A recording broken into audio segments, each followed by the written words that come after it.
Hello guys, welcome back to Shikshalytics. আমি অমিত, আশা করি তোমরা সবাই ভালোই আছো। আজকের ভিডিওর টপিক হলো আমরা কি করে প্ল্যান্ড অ্যান্ড আনপ্ল্যান্ড লিভের একটা অ্যাডভান্স ট্র্যাকার তৈরি করি। আর অ্যাডভান্স বলতে আমি কি বলতে চাইছি, সাপোজ ধরে রাখো এখানে আমার কাছে কিছু ডেটা আছে, দেখো এমপ্লয়ের নেম, আইডি, তাদের লিভ ট্র্যাকারের ডেটা, আর হচ্ছে সাপোজ তাদের ডেট। এবার ধরে রাখো এই যে প্রথমজন আছে সে সাপোজ এই 2 জানুয়ারি একটা প্ল্যান্ড লিভ নিয়েছে। দেখো যেই আমি প্ল্যান্ড লিভে ক্লিক করবো, দেখো এই পাশে কিন্তু সিঙ্গেল সেলের মধ্যে প্ল্যান লিভ 1 হয়ে গেল। সেম দেখো আমি যদি এখানে কোনো একটা আনপ্ল্যান লিভ এখানে মার্ক করি, দেখো এখানে কিন্তু আনপ্ল্যান লিভ এখানে অ্যাড হয়ে গেল। আর দেখো গাইস, এটা কিন্তু একটা সিঙ্গেল সেলের মধ্যেই হচ্ছে, ঠিক আছে? তাহলে এটাই হলো আজকের টপিক, যে আমরা সিঙ্গেল সেলে কী করে এগুলোকে একসাথে সব ট্র্যাক করবো। তাহলে গাইস চলো আজকের ভিডিওটা স্টার্ট করা যাক।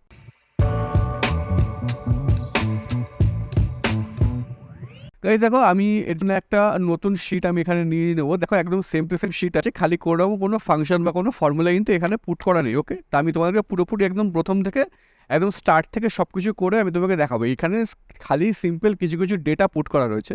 তো দেখো ফার্স্টে আমি কি তৈরি করব, ফার্স্টে আমি তৈরি করবো হচ্ছে এখানে একটা ডেটা ভ্যালিডেশন। ওকে, মানে যেই ড্রপডাউন লিস্টটা, সেই ড্রপডাউন লিস্টটা আমি এখানে ক্রিয়েট করবো। তার জন্য আমার এই যতগুলো সেলের জন্য দরকার আমি পুরো সেলটাকে সিলেক্ট করে নিলাম। করে দেখো আমি যাবো ডেটা ট্যাবে। ওকে, ডেটা ট্যাবে গিয়ে দেখো আমি এখানে ডেটা ভ্যালিডেশনে ক্লিক করবো। ওকে, ডেটা ভ্যালিডেশন আমি চুজ করলাম।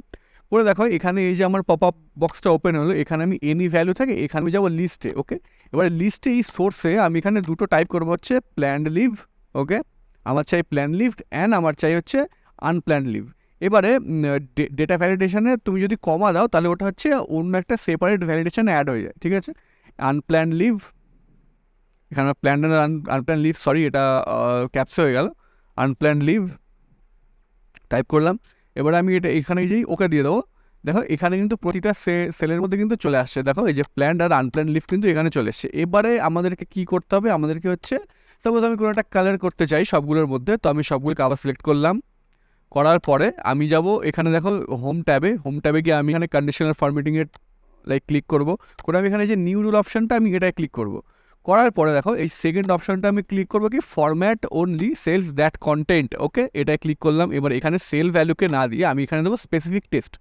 ওকে, এবার স্পেসিফিক টেক্সটে আমি ফার্স্টে দেবো কি, সাপোজ আমি দিলাম প্ল্যান লিভ। ওকে, আর প্ল্যান লিভে আমি কি চাইছি, আমি প্ল্যান লিভটাকে ফরম্যাট করতে চাইছি হচ্ছে যখনই কোথাও প্ল্যান লিভ মার্ক হবে সেটা যেন গ্রিন হয়ে আসে।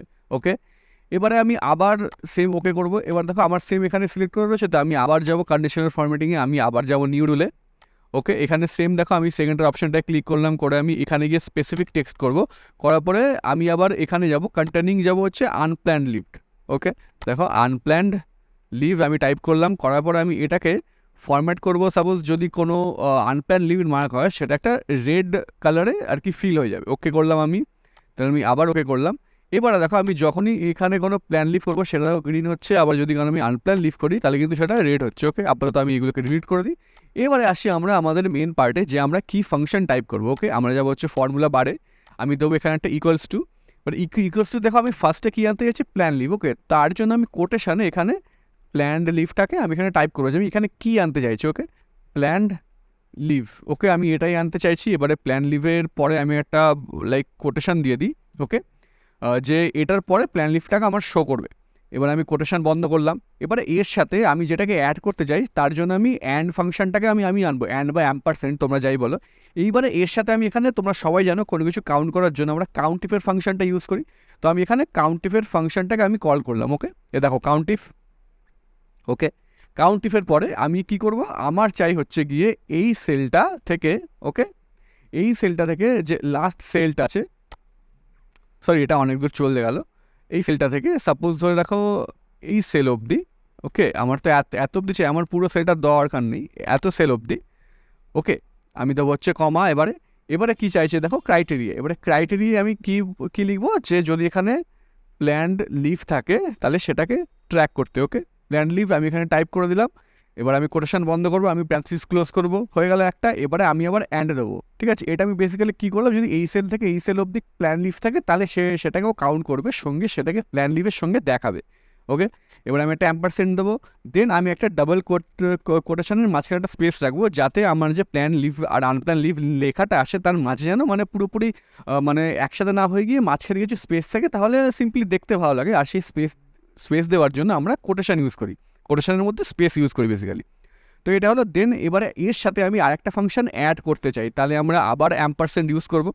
করার পরে আমি আবার কোটেশন অন করলাম, করার পরে আমি এখানে লিখবো আনপ্ল্যান লিভ। ওকে, এবারে আমার চাই হচ্ছে আনপ্ল্যান লিভ লেখাটা। ওকে, দেখো আনপ্ল্যান লিভ আমি লিখলাম। আবার আমি সেম এখানে দিলাম একটা যে এটার পরে আমার আনপ্ল্যান লিভটা শো করুক। ওকে, আমি কোটেশন বন্ধ করলাম, করার পরে আমি এখানে আবার একটা অ্যান্ড বা অ্যাম্পারসেন্ট যাই বলো সেটা দিলাম। দিয়ে আমি আবার এখানে কাউন্টিফের ফাংশনটাকে ইউজ করবো, যেহেতু আমার আবার এখানে আনপ্ল্যান লিভের জন্য কাউন্ট করতে লাগবে। তো আমি কাউন্টিফটাকে সিলেক্ট করলাম, করার পরে রেঞ্জ আমি দেবো হচ্ছে এই যে এখান থেকে পুরোপুরি আমি টানবো, ধরে রাখো এতটা অবধি, যে যতটা আমার ডেটা আসবে 10th জানুয়ারি অবধি, এত অবধি এলো। দেন আমি দেবো কমা, কমা দিয়ে কোটেশনে আমি আবার আনপ্ল্যান লিভটাকে লিখবো। দেখো PLANNED আনপ্ল্যান লিভ। ওকে, আমার সে হচ্ছে আনপ্ল্যান লিভ যদি থাকে তাহলে সে ওটাকে ট্র্যাক করবে। আমি কোটেশন বন্ধ করলাম, আমি করবো এন্টার। তো দেখো এখানে কিন্তু ফার্স্ট সেলে কিন্তু এটা চলে এসছে যে প্ল্যান লিভ 0 আর আনপ্ল্যান লিভও তোমার 0 আছে। এবার চলো আমরা ফাংশনটাকে ট্রাই করে দেখি। দেখো আমি যেই এখানে একটা প্ল্যান লিভ এখানে ক্লিক করলাম, তো এটা দেখো এখানে প্ল্যান লিভ হলো, গ্রিন কালার হয়ে আসলো, সঙ্গে এখানে প্ল্যান লিভ 1 এলো। সেম আমি যদি কোনো একটা আনপ্ল্যান লিভে চলো করে দেখি, হ্যাঁ অবভিয়াসলি এটা রেড আসলো, এখানে আনপ্ল্যান লিভ 1 চলে এলো। এবারে আমি সিম্পলি এই ফাংশনটাকে ধরে যদি নিচে ড্র্যাগ করি তাহলে সবগুলো ফাংশন এখানে অ্যাড হয়ে গেল। এবার চলো আমি আরেকটা ফাংশনে ট্রাই করে দেখি। এখানে প্ল্যান লিভ করলে ওকে 1 আসছে, আনপ্ল্যান করলে তোমার হচ্ছে এখানে দেখো 1 আসছে। ওকে, দেখি আমি আরেকটা আনপ্ল্যান লিভ করে দেখি, এখানে 2, ওকে দেখো এখানে 2 আসছে। ওকে, তাহলে গাইজ এটাই ছিল আজকের টপিক। আশা করি আমি তোমাকে যেটা বোঝাতে চাইলাম সেটা তোমরা খুব ভালো করে বুঝতে পারলে। যদি ফাংশনটাকে তোমরা একবার ভালো করে দেখে নাও, দেখো এটা বেসিক্যালি খুব হার্ড নয়। আমি সিম্পলি কাউন্টিভ দিয়ে সব কিছু কাউন্ট করলাম, আর একটা সেলের মধ্যে আনার জন্য আমি কি লিখতে চাইছি দেখো, ওর জন্য আমি প্ল্যান লিভ আনলাম, সঙ্গে আমি অ্যান্ড দিয়ে সবগুলোকে অ্যাড করলাম। ওকে, আর এই যে মাঝখানে স্পেসটা দেওয়া হয়েছে গিয়ে এই দেখো এই প্ল্যান লিভ। ওকে, তারপরে এই যে স্পেসটা আছে না এখানে দেখো প্ল্যান লিভ 1, তার পাশে যে স্পেসটা আছে, এই স্পেসটা আনার জন্য বেসিক্যালি এখানে আমার এই যে এই স্পেসটাকে আনা। ওকে, এই যে ফর্মুলা বারে যে কোটেশনের মধ্যে স্পেসটা দেবো, এইটা হচ্ছে এই স্পেসটা আনার জন্য। তাহলে গাইজ আশা করি তোমরা বুঝতে পেরেছো। আর গাইজ যদি তোমাদের ভিডিওটা দেখে কিছু ভালো লেগে থাকে, তোমরা যদি শিখে থাকো, তাহলে কিন্তু অবশ্যই ভিডিওটাকে লাইক করো, কমেন্ট করো, শেয়ার করো। আর যদি আমার কন্টেন্ট তোমাদের ভালো লেগে থাকে তাহলে কিন্তু অবশ্যই শিশালিকে সাবস্ক্রাইব করে দিও। Thank you guys.